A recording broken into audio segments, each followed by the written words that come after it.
Olá, amigas e amigos, tudo bem? Professor Márcio Gomes com vocês, o seu professor de atualidades. Na aula de hoje faremos o giro da semana. Conversaremos sobre alguns dos principais fatos noticiados entre os dias 17 e 23 de agosto de 2025. Antes de iniciar a aula, aquele pedido tradicional do Márcio, se você puder e quiser, curta o vídeo, compartilhe com um amigo, deixe o seu comentário. São ações muito simples, mas que contribuem demais para o crescimento do canal. Bom, na semana passada, comentei aqui na nossa aula que aconteceu uma reunião entre Donald Trump, presidente dos Estados Unidos, e Vladimir Putin, presidente da Rússia. Nessa reunião, os dois líderes trataram aí da guerra na Ucrânia. Nesta semana, uma nova reunião, mas na reunião desta semana, Trump esteve com Volodymyr Zelensky. Márcio, quem é Volodymyr Zelensky? É o presidente da Ucrânia.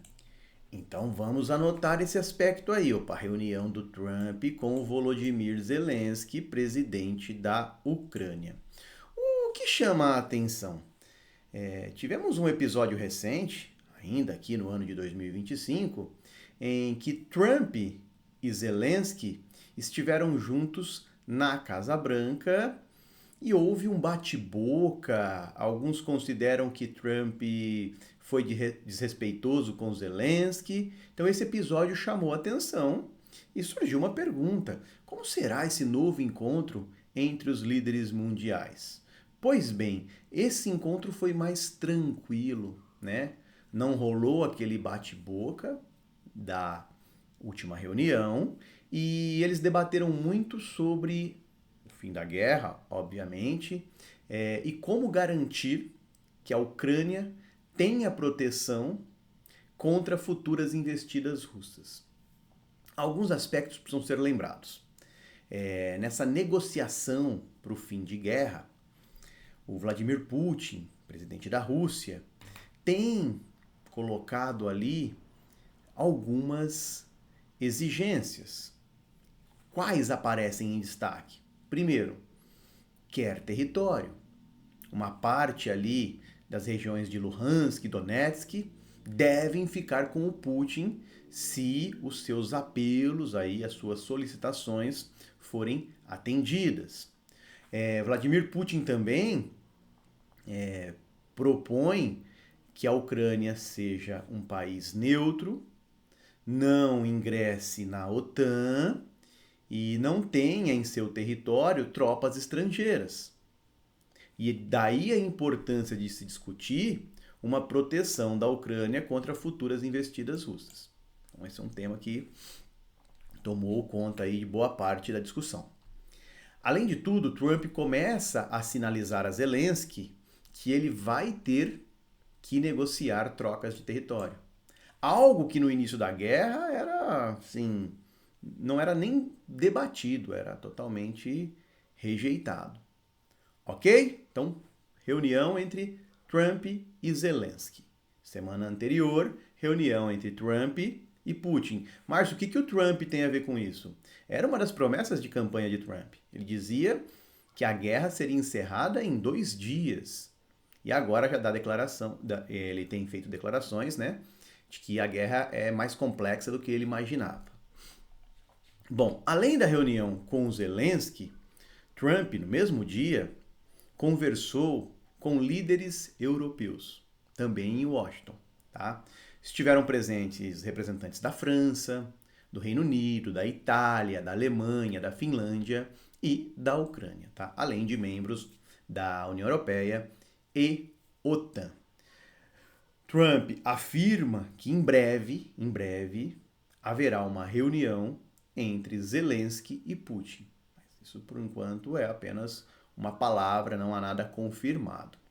E a Europa defende um cessar-fogo imediato, tá? Além de garantias de proteção contra a Ucrânia e contra o continente europeu como um todo. Então esse é o destaque inicial da aula. Bom, Vamos para um segundo conflito. E agora o debate não é sobre reunião de líderes, mas sim de uma situação que acontece no território de Gaza, na faixa de Gaza, na região da Palestina. Rapidamente, aquela lembrança.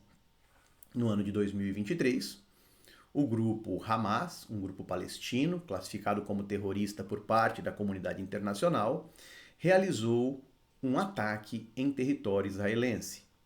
Israel reivindicou um direito de defesa e desde então tivemos incursões, ações na faixa de Gaza, território palestino. Há um conflito, há uma guerra em curso na faixa de Gaza, uma guerra entre Israel e o Hamas. Importante sempre frisar que em uma guerra civis são afetados. E isso é observado tanto lá na Ucrânia, que discutimos no slide anterior, quanto na região da Palestina, na faixa de Gaza. E o que chama atenção em Gaza, várias organizações não governamentais têm denunciado, repórteres independentes e até instituições oficiais da ONU, é a situação de crise humanitária. Tá? Então, uma crise humanitária. E agora, uma associação, a IPC, anota aí, IPC, que é um sistema apoiado pela ONU, Organização das Nações Unidas. O IPC monitora a insegurança alimentar em diversas regiões do mundo. O IPC confirma fome em Gaza. Então, confirma que a fome é uma realidade em Gaza. O território é classificado como de situação catastrófica. A estimativa é de que 500.000 de pessoas enfrentam risco imediato de fome, tá? O órgão também enfatiza. É uma crise, a questão da fome, tá? Ele não entra no mérito político ali. A fome é totalmente provocada pelo homem. Porque você pode ter uma fome ali por conta de um evento natural, né? Não é o caso aqui. Então, essa guerra gerou uma crise humanitária que afeta civis e há relato aí de 500.000 pessoas em situação catastrófica, pessoas com fome. Uma fome provocada, então, pelo homem. A banca pode cobrar algo nesse sentido, tá? Bom, Europa, fomos para o Oriente Médio. Agora, um pouquinho de continente americano para vocês. É uma semana bem turbulenta, vocês podem observar. Estados Unidos enviam navios para a costa da Venezuela. Então vamos lá, Estados Unidos, um país localizado na América do Norte. A Venezuela, um país localizado na América do Sul. Estados Unidos e Venezuela, na história recente, possuem alguns atritos, né? Uma rivalidade nas últimas décadas, uma rivalidade política, ideológica, uma divergência sobre formas de governo, sobre regimes. Pois bem, então caracterizamos esse aspecto. Qual é a notícia? Qual é o destaque? Os Estados Unidos enviaram uma frota naval para a região do Caribe. Tá? Pertinho, chegaram ali pertinho da Venezuela. Declaração oficial. E aí a banca pode perguntar, por que os Estados Unidos enviaram uma frota para a costa da Venezuela? Declaração oficial é de que uma operação contra cartéis de drogas latino-americanos. Tá? Então frisa aí. Operação contra cartéis de droga latino-americanos. Tá, Márcio, já compreendi. Bom, em resposta temerosa com a ação, a Venezuela, a partir do seu líder, o Nicolás Maduro, mobilizou uma milícia venezuelana. Convocou seus integrantes ali para se reunir em quartéis, em bases, durante o final de semana. Então, mais ou menos, é a Venezuela se organizando para uma possível ação dos Estados Unidos. Vamos lembrar que é muito desproporcional a força militar entre esses dois países. Estados Unidos muito mais poderosos, muito mais potentes nessa questão bélica. Bom, tá. E aí vem um ponto decisivo para o entendimento do fato. O Maduro, Nicolás Maduro, presidente da Venezuela, ele é apontado aí, ele sofre acusação por parte dos Estados Unidos de liderar um cartel. Uma organização criminosa que estaria facilitando a exportação de cocaína para os Estados Unidos. Então, olho nos desdobramentos desse fato, tá? Por enquanto, um aumento de tensão e nenhuma ação, nenhum conflito entre Estados Unidos e Venezuela, pelo menos não concreto. Tudo bem? Mudo agora um pouquinho a pauta, continuo na América do Sul, mas com uma pauta ambiental e, de certa forma, política também. Rolou um encontro de líderes de uma organização que nem todos conhecem, Organização do Tratado de Cooperação Amazônica, OTCA. De novo, Organização do Tratado de Cooperação Amazônica. Então, uma cooperação entre países que possuem fragmentos da floresta amazônica. Cuidado, algumas pessoas acham que a Amazônia é uma floresta exclusiva do Brasil e não. Vários países da América do Sul possuem o bioma amazônico em seus territórios. Bolívia, Peru, Equador, Colômbia, Venezuela, Guiana, Suriname. São 8 países nessa organização. Tá, Márcio, já entendi. E o foco dela é garantir o desenvolvimento sustentável na região da Amazônica. Pelo menos está lá no Quem Somos. Você entra lá no site do órgão Quem Somos. A lista dos países e os objetivos.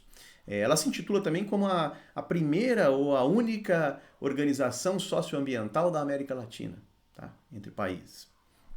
Pois bem, na cúpula, a declaração final colocou aqui um contorno político que, de certa forma, se relaciona com a ação dos Estados Unidos de enviar navios para a costa da Venezuela. Olha essa frase. A cúpula realizada na Colômbia, anota aí também, canetinha vermelha, a banca pode perguntar em qual país foi realizada a cúpula da OTCA? Na Colômbia, não é cúpula, letra C de cúpula, letra C de Colômbia. Então, a declaração final da cúpula destaca urgência para que a região seja livre de ameaças, agressões e medidas unilaterais, inclusive coercitivas. Então você pode encarar isso vinculado à ação na Venezuela. Você pode encarar também essa declaração por conta do atrito recente entre Brasil e Estados Unidos. Também tivemos ali algumas rusgas entre Colômbia e Estados Unidos. Então, apesar do documento não citar os Estados Unidos, muitos analistas entendem que esse recado vai nessa direção. Tudo bem? Bom, tá, Márcio, mas os caras não discutem meio ambiente? E sobre o meio ambiente? Bom, também rolou ali, né, alguns pontos na declaração sobre meio ambiente. Reforçaram a urgência de ações coordenadas para conter o desmatamento, para conter a perda de biodiversidade, até porque alguns pesquisadores temem que a Amazônia possa se aproximar aí em 2050 de um ponto de não retorno. O que é o ponto de não retorno? Uma situação em que a floresta não se restaura, não se regenera à situação anterior. Então ameaça aquele ecossistema, aquele bioma. Muitos especialistas ambientais, instituições ambientais, criticaram a cúpula, a organização, por falta de ações concretas. Meio que assim, conversam muito, debatem muito, prometem muito e realizam pouco. E para fechar a nossa aula, vamos falar... Agora vamos para a África, né? Olha, rodamos quase o mundo. Faltou a Oceania, né? Passamos pela Ásia, Europa, América. Seguinte. União Africana, que é um grupo, uma organização formada pelos estados africanos. Vamos lá, então, União Africana, composta por estados africanos, aderiu uma campanha para mudar o mapa-mundi. Eles querem que a projeção de Mercator, já explico o que é isso, não seja a referência para a produção de mapas-mundis. Ô Márcio, por quê? O que é projeção de Mercator? Vamos lá. O planeta, ele tem um formato esférico. Alguns acreditam que é plano, mas o planeta tem um formato esférico, tá? O modelo matemático ali dessa esfera, a gente vai falar que é uma elipsoide. Embora para os geógrafos, para os geólogos, o planeta é um geóide, uma formação irregular. Mas vamos pensar que o elipsoide é esse modelo esférico do planeta. Se ele é esférico e os mapas são planos, então você precisa representar uma esfera em um mapa plano. Nós chamamos de planisfério esse mapa-mundi. Esse procedimento aqui, ele necessita de uma série de operações matemáticas, geométricas. E a esfera é diferente do plano. Logo, ao você efetuar esse ajuste, algumas distorções aparecem. Essas operações matemáticas, geométricas, que contribuem para transformar algo esférico em algo plano, pensando no mapa, são chamadas de projeções cartográficas. Tá? E existem várias projeções, cada uma produzida por um autor, por um especialista diferente. Algumas projeções mantêm a área e distorcem a forma, distorcem distâncias, buscam preservar áreas. Algumas projeções buscam preservar a forma e distorcem distância, área. Outras focam em conservar distâncias e distorcem área, distorcem forma. Então, nenhuma projeção é perfeita. Tudo bem? Uma das projeções mais famosas e mais utilizadas do mundo é a projeção de Mercator. Projeção de Mercator. É uma projeção cilíndrica, tá? E uma projeção que promove deformações nas áreas. Como assim, Márcio? Vamos lá. Conserva um pouco de forma, mas distorce área. Perto da linha do Equador, que é uma linha imaginária que divide o planeta em dois hemisférios, hemisfério norte e hemisfério sul, as áreas ficam menores do que áreas próximas aos polos. Temos aqui o Polo Sul, a Antártida, nós temos aqui o Polo Norte, Groenlândia. Então, as áreas próximas aos polos, nas latitudes elevadas, ficam maiores do que são na realidade. E a partir daí, nós temos a impressão de que essas áreas na linha do Equador são menores.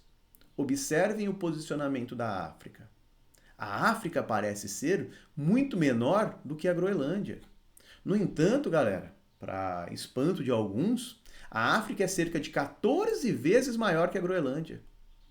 Só que no mapa ela está menor que a Groenlândia, ou do mesmo tamanho, e é 14 vezes maior. E aí então a África vem com essa campanha: corrijam o mapa, parem de demonstrar a África menor do que o continente africano, menor do que ele é. Tá? Então é uma discussão bacana aqui que envolve geografia.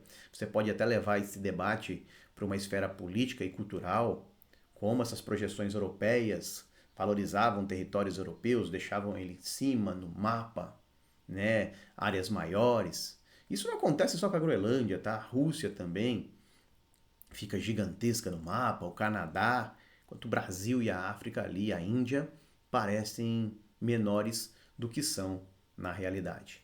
De boa? Espero que vocês tenham gostado do conteúdo. Vou dar uma dica final. Se puderem e quiserem, sigam o Márcio lá na rede social, no Instagram. Procuro fornecer dicas diárias. Às vezes, um dia ou outro o Márcio falha, né? Mas geralmente nós temos aí dicas concentradas de atualidades, dicas sobre fatos que podem aparecer na sua prova. Agradeço a companhia de vocês. Desejo bons estudos, um ótimo aproveitamento do conteúdo e até o nosso próximo encontro. Um abraço.